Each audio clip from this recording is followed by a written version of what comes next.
केरला में एक 5 साल की बच्ची ने अपनी जान गंवा दी। क्यों? क्योंकि उसके दिमाग में घुस गया था एक माइक्रो ऑर्गेनिज्म जिसे हम कहते हैं ब्रेन ईटिंग एमीबा।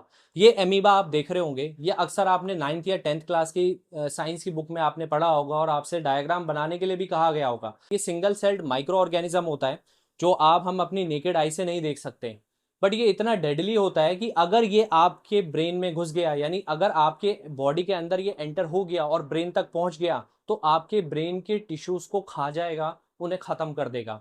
ये स्लो ईटिंग होता है, तो ये करीबन 8 से 10 दिन लेता है और 8 से 10 दिन के अंदर इंसान खत्म हो जाता है। केस क्या था?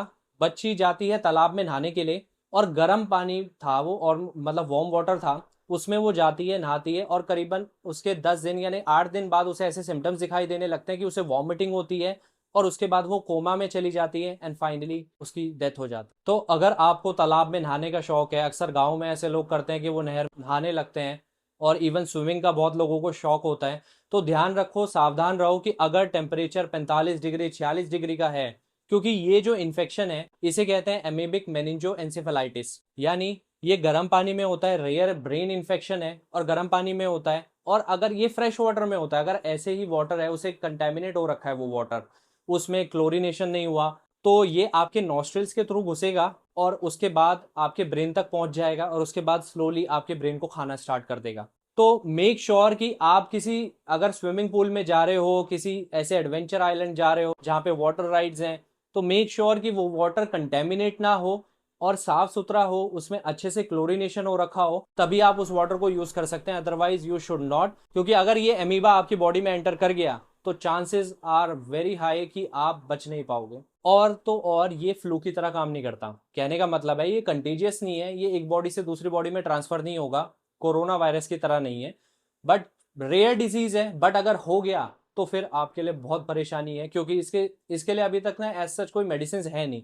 कुछ हम मेडिसिन से ट्रीट कर सकते हैं इसे, बट उसमें भी गारंटी नहीं होती। कौन कौन सी मेडिसिन है वो? पहली है एम्फोटेरियन बी, दूसरी है राइफामिन और तीसरी है हमारी डेक्सामिथासोन।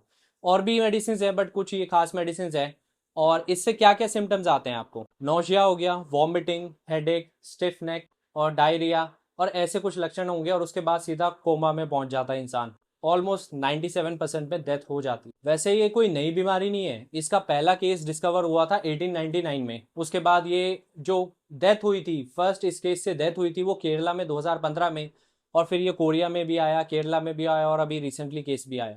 तो अगर आप अक्सर स्विमिंग पूल, तालाब, नहर इन सब में जाते हो नहाने के लिए, तो ध्यान दो कि उसमें क्लोरीनेशन होना चाहिए। ऐसे कंटेमिनेटेड वाटर में मत जाओ अगर क्लोरीन भी नहीं है, क्योंकि जो फ्रेश वाटर लेक हो गई या तालाब हो गए उसमें क्लोरीन तो होता नहीं है। तो कम से कम ऐसा हो कि कंटेमिनेटेड वाटर ना हो और बहुत ज़्यादा गर्म पानी ना हो। और ध्यान रखो कि अगर आप नहा के निकल रहे हो तो अपनी जो नॉस्ट्रिल्स होती है, यानी नेजल कैविटी होती है, इन्हें क्लीन कर लेना। जो एमीबा है भी अगर, या कोई भी इन्फेक्शन है, तो वहीं पे मर जाए और ऊपर ना जा सके, ब्रेन तक वो ना पहुंच पाए।